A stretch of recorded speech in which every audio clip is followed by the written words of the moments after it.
اعوذ باللہ من الشیطان الرجیم بسم اللہ الرحمن الرحیم۔ اسلامی حکومت تشکیل دینے کا ارمان۔ صحیح ہے کہ اگر حکومت ہو تو کیسی حکومت ہونی چاہیے؟ اسلامی ہونا چاہیے۔ ہارون یہ بات جانتا تھا کہ موسیٰ ابن جعفر اور آپ کے شیعہ اس کو حضور پیغمبر کی خلافت کا غاصب اور ایک ظالم حکمراں سمجھتے ہیں۔ یہ کون جانتا تھا؟ ہارون۔ صحیح ہے کہ جو رسول خدا صلی اللہ علیہ وآلہ وسلم کی خلافت ہے اس کو ہارون نے کیا کر رکھا ہے؟ غصب کر رکھا ہے، اور جو اس کی حکومت ہے وہ غاصب ہے اور کیا ہے؟ ظالم حکومت ہے، کہ جس نے طاقت و قوت کے زور پر انسانوں کی تقدیر کو اپنے ہاتھوں میں لے رکھا ہے، اور جب بھی ان میں سے لڑنے اور جنگ کرنے کی قدرت پیدا ہو جائے وہ اس کی حکومت کو نابود کرنے میں ایک لحظے کے لیے بھی کوتاہی نہیں کرے۔ ذیل میں بیان کی جانے والی گفتگو سے جو ساتویں اور ہارون کے درمیان ہوئی، ساتویں امام اور ہارون کے درمیان ہوئی، اچھی طرح سے اسلامی حکومت کو تشکیل دینے کی راہ میں امام کے بلند ارادوں اور ہارون کی گندی نیت کا پتہ چلتا ہے۔ ایک دن ہارون نے شاید امام کو آزمانے اور آپ کے ارمانوں کو جاننے کی غرض سے، سمجھ رہے ہیں، امام سے کہا کہ وہ فدق کو آپ کو پلٹانے کے لیے راضی ہے، فدق آپ کو پلٹانا چاہتا ہے۔ امام نے فرمایا فدق کو صرف اس صورت میں لینے پر راضی ہوں گا کہ جب تو اسے اس کے تمام حدود کے ساتھ واپس کرے۔ ہارون نے سوال کیا اس کی حدیں کون سی ہیں؟ امام نے فرمایا اگر اس کی حدوں کو بتا دوں تو تم کبھی بھی واپس نہیں دے سکتے۔ ہارون نے اصرار کیا اور قسم کھائی کہ وہ ضرور ایسا کرے گا۔ امام نے اس کی حدوں کو اس طرح معین فرمایا: پہلی حد عدن، دوسری حد سمرقند، تیسری حد افریقہ، چوتھی حد آرمینیا اور دریائے خضر کا علاقہ۔ اب دیکھیے یہ سارے علاقے ہارون کی حکومت تھی۔ ہارون جو ایک کر کے حدوں کو سن رہا تھا اور ہر حد کے یہ کیا ہے پلٹنے پر کیا سننے پر اس نے کیا کیا؟ اس کے چہرے کا رنگ بدل رہا تھا اور بہت زیادہ بے چین ہو رہا تھا۔ جب اس نے چاروں حدوں کو سن لیا تو اپنے پر قابو نہ کر سکا اور غم و غصے کے ساتھ بولا اس طرح سے تو پھر ہمارے لیے کچھ بھی نہیں بچے گا۔ صحیح فدق دینے جاؤں گا تو سب کچھ چلا جائے گا۔ امام نے فرمایا مجھے معلوم تھا کہ تم قبول نہیں کرو گے، اسی وجہ سے میں بتانے سے انکار کروں۔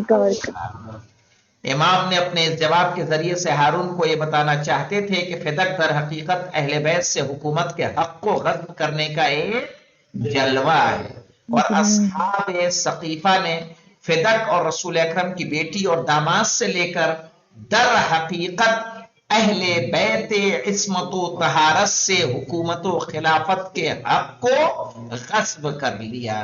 یعنی صرف کیا ہے؟ فدق غصب نہیں کیا ہے بلکہ حکومت و خلافت کو بھی غصب کیا ہے۔ صحیح ہے؟ فدق تو صرف کیا ہے؟ ایک علامت ہے، فدق ایک علامت ہے، ورنہ تو اصل مقدمہ کس کا ہے؟ غصب خلافت کا۔ شہزادی فاطمہ دربار میں کیوں گئی تھی؟ بھائی ٹھیک ہے خلافت کے لیے اگر کھڑی ہوتی، اس دن مولانا نے اشارہ کیا تھا نا، تو خلافت کے لیے تو کوئی حمایت میں آتا، کوئی حمایت میں نہ آتا، کچھ ان کے طرفدار ہوتے کچھ ان کے طرفدار ہوتے، لیکن جب اپنے حق کو مانگنے کے لیے گئی ہیں تو اس میں تو ہر کوئی آپ کی کہے گا کہ نہیں کہے گا کہ آپ کا حق ہے۔ باپ اس دنیا میں نہیں ہے تو کس کو ملے گا؟ بیٹا یا بیٹی؟ جو ہے اس کو ملے گا۔ اگر بیٹی ہے تو بیٹی کا ہی سب کچھ ہے۔ صحیح ہے؟ اب ایسے میں اس حق سے تو کوئی انکار نہیں کر سکتا، اسی لیے شہزادی نے اپنے حق اپنے حق کو جو کچھ آپ کی وراثت تھی باغ فدق تھا اس کو طلب کیا تھا آپ نے. آیا سمجھ میں؟ مگر اس کے لیے رسول اللہ صلی اللہ علیہ وسلم کی حدیث وہ کوٹ کرتے ہیں نا کہ انہوں نے کہا تھا کہ انبیاء کی وراثت نہیں ہوتی اور ورثہ ہاں نہیں ہوتا بالکل ان لوگوں کا. صحیح. وہ کون سی حدیث ہے؟ وہ نحن معاشر الانبیاء لا نورث ولا نورث، اس طرح سے ہے وہ حدیث. ابھی میں رکیے سرچ کر کے آپ کو بتا دیتا ہوں. نحن معاشر الانبیاء، نحن، ہاں یہ مل گئی. جی اور یہ گڑھی ہوئی حدیث ہے. اچھا، ہاں وضع اوریجنل شدہ نہیں ہے. حدیث ہے. نہیں نہیں نہیں نہیں نہیں. نحن اوکے. معاشر الانبیاء لا نورث ما ترکناہ فہو صدقۃ. لیکن صحیح یہ ہے. تو آغا اس وقت بی بی کے زمانے میں اس نے یہ حدیث کو کوٹ کیا تھا نا، اس وقت کہاں کھڑی ہوئی تھی؟ مجھے یہ بتائیے، سب سے پہلا کام خلیفہ اول نے خلیفہ بننے کے بعد جتنی حدیثیں تھیں کہ رسول جی جی کے پاس جس کی حدیث ہے وہ لے آئے اور جمع کر کے اس کو آگ کے حوالے کر دیا. اب اس کے بعد صحیح ہے، پھر حدیث تو کہیں سے بھی آ سکتی ہے. اور آغا یہ فوری طور پہ ہوا تھا؟ بی بی کے آنے سے پہلے یہ کام ہوتا تھا؟ کیا چیز؟ بی بی کے دربار میں آنے سے پہلے یہ دیکھیں، کام ہو چکا تھا؟ حکومت اپنے مقصد کو حاصل کرنے کے لیے کسی حد تک اچھا. جا سکتی ہے، کچھ بھی وہ وضع کر سکتی ہے، قانون کو بدل سکتی ہے. سمجھ رہی ہیں؟ آج جی ہمیں اگر حکومت ہندوستان کوئی ضرر پہنچانا چاہے، صحیح ہے، تو آج ہمارے خلاف کون کون سے مقدمے نہیں ہو سکتے ہیں؟ جی بہت سارے بالکل ایسے مقدمے ہی. ہو سکتے ہیں. صحیح ہے. جی تو اسی طرح سے اگر حکومت ہے، حکومت کیا، دیکھیے حکومت کے ہاتھ بھائی وہ اس کے سب کچھ اس کے انڈر میں نا، جتنی حدود ہیں سب اس کے دائرے میں ہیں. سارے حکام، سارے گورنر، سارے آفیسر اس کے تابع ہیں. اس کی مخالفت کوئی کر نہیں سکتا. معلوم ہے کہ اس کا عتاب ہم پر کیا نازل ہوگا.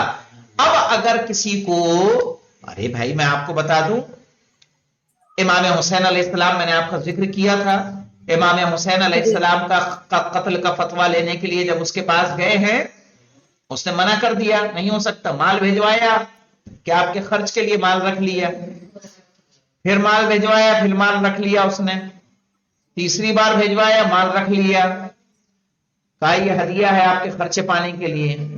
چوتھے دن، یعنی چوتھے دن ویسے کہہ رہا ہوں، یعنی کچھ دنوں کے بعد پہنچ گیا کہ یہ فتویٰ دو قتل حسین کا. اس نے کہا یہ ممکن نہیں ہے، وہ فرزند رسول ہے. وہ قاضی شرعی کو. ہاں قاضی شرح. کہا یہ ممکن نہیں ہے، وہ فرزند فاطمہ ہے، فرزند رسول ہے. تو کہا سارا پیسہ واپس کرو. صحیح. اب پیسہ تو یہ کچھ خرچ کر گئے، کچھ کہیں ڈال گئے، کہاں سے پیسہ واپس لائیں؟ تو مجبور کیا، کہا پیسہ واپس کرو، یہ فتویٰ ہم کسی اور سے لے لیں گے، تم نہیں دو گے تو. اور یہ بعد میں معاویہ انہوں نے، تھا. معاویہ نہیں، یزید کی معاویہ نے. حکومت ہے، یزید کی حکومت ہے، اچھا حکومت یزید میں، یزید ہے. ٹھیک ہے ٹھیک ہے. اور فتویٰ لینے والا عبید اللہ ابن زیاد ہے، کوفے کا واقعہ ہے یہ. ٹھیک ہے. اور اس نے باقاعدہ یہ فتویٰ دیا کہ ہاں میں نے رسول خدا کو کہتے ہوئے سنا تھا کہ اگر کوئی حکومت کے خلاف قیام کرے تو وہ کیا ہوگا؟ باغی ہوگا، اور باغی کے خلاف جہاد واجب ہے اور اس کا قتل واجب ہے. اور امام حسین علیہ السلام نے خروج کیا ہے، اس لیے کیا ہے؟ باغی. تو کیا کرنا ہے؟ دولت ایسی ہے کہ حدیثیں بنوا دی کہ نہیں بنا دی؟ تو آپ یہ نہیں حیرانی آغا، حیرانی ابھی تو بی بی موجود تھی، ابھی تو سب کے سامنے تھا، کچھ گزرے تھے، تبھی یہ ہو سکتا ہو سکتا ہے. دیکھیے گواہ میں حسن حسین کو لے گئیں، کہا یہ تمہارے بیٹے ہیں، ان کی گواہی قبول نہیں ہوگی. ایک وہ جی ہیں کہ دیکھیں جو گواہ پیش کیے جا رہے ہیں، کسی کی عدالت میں یہ ہے کہ گواہ کے شرائط کیا ہیں، کس کی گواہی قبول ہوگی کس کی نہیں ہوگی. گواہ نے جو پیش کر دیا ٹھیک ہے، گھر کے نہیں ہوں گے، اصحاب کو لے گئے، ان کی گواہی نہیں قبول کی گئی، صحیح ہے. خود شہزادی کی کیا گواہی کافی نہیں تھی؟ آیت قرآنی ہے، یرث سلیمان داؤد، آیت قرآنی ہے کہ نہیں ہے؟ شہزادی نے اس آیت کو پیش کیا ہے. یہ رسو قرآن ہی میں سرچ کر لینا، میرے سے ادھر ادھر کیوں سرچ کریں. یا رسو ڈالیں گے آ جائے گا، دیکھیے.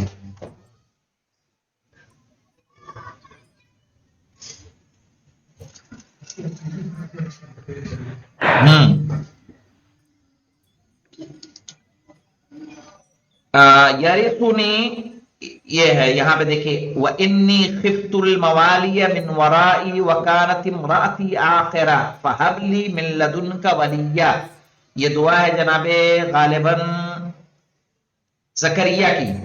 اذ نادى ربه نداء خفيا ذکر رحمت ربک عبدہ زکریا اذ نادى ربه نداء خفيا قال ربي انی وهن العظم مني واشتعل الراس شیبا ولم اکن بدعائک ربی شقیا، کہ پالنے والے میں بوڑھا ہو گیا ہوں. وانی خفت الموالی من ورائی، لیکن میں اپنے بعد جو پیچھے آنے والے ولی ہیں ان کے لیے پریشان ہوں. وکانت امراتی آخرہ، اور لیکن میری بیوی جو ہے کیا ہے؟ بانجھ ہے.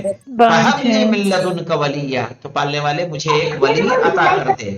یرثنی، جو میری میراث پائے، ویرث من آل یعقوب، اور آل یعقوب کی میراث پائے. تو ولی کیوں مانگ رہے ہیں؟ تاکہ وہ ان کی میراث پائے. اور یہ نہیں، یہ آیت قرآنی ہے، لیکن شہزادی نے یہ آیت پیش نہیں کی ہے. شہزادی نے جو آیت پیش کی ہے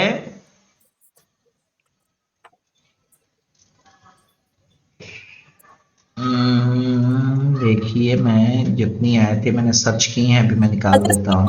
شاید انہوں نے حضرت یعقوب کی ذکر کیا تھا، حضرت یعقوب کا انہوں نے کہا تھا کہ یعقوب کا وارث. جی جی جی جی جی جی جی جی یرثنی ویرث من آل یعقوب، دو جگہ ہے یہ آیا ہے. یہ چلیے میں اس کو انشاءاللہ، وہ الگ ٹاپک ہے، لیکن قرآن میں ایسی متعدد آیتیں ہیں کہ جو میراث کے لیے، میراث پر کیا ہے؟ دلیل ہے باقاعدہ. لہٰذا ضرور دیجیے گا، ہاں انشاءاللہ میں دے دوں یہ گا. نا وہ مجلس بنانی ہے فدق پہ نا. چلے ٹھیک ہے. لہٰذا اگر ہمارے حق کو ہم تک پلٹانا چاہو تو تمہارے لیے ضروری ہے کہ پوری اسلامی حکومت کو ہمارے حوالے کر دو. یہ گفتگو امام کے بلند اہداف کو اچھی طرح واضح کرتی ہے کہ امام چاہتے کیا ہیں. صرف فدق نہیں بلکہ فدق سے آگے. ابھی کتنا بچا ہے جی؟ بس ختم ہے یہ، بس تو اس کو مکمل کر لیتے ہیں. پھر اب دیکھ لیں بیت المال جمع کرنا. دوسری طرف اگرچہ ظاہری قدرت و حکومت ہارون کے ہاتھ میں تھی، لیکن اس کی حکومت صرف جسموں پر تھی، لوگوں کے دلوں میں اس کے لیے کوئی جگہ نہیں تھی. لیکن ساتویں امام لوگوں کے دلوں پر حکومت کرتے تھے، اور عام لوگوں کی نظر میں آپ کی بہت زیادہ محبوبیت کے پرتو ہیں، یعنی پرچھائی.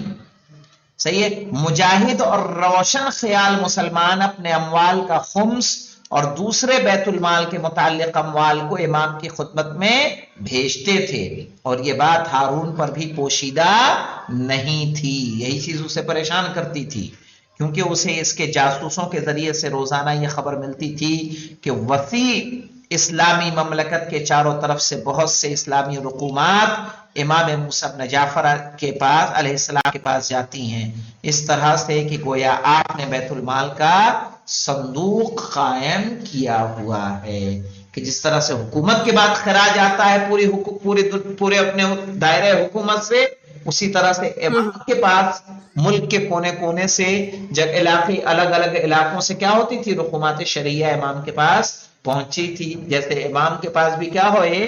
بیت المال ہو، اور جو چیز اس کو کیا رکھتی تھی؟ ہمیشہ پریشان رکھتی تھی.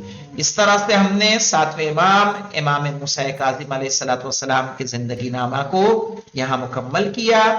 اب انشاءاللہ ہم لوگ آئندہ 8ویں امام علی رضا علیہ السلام کی زندگی شروع کریں گے، والحمدللہ رب العالمین.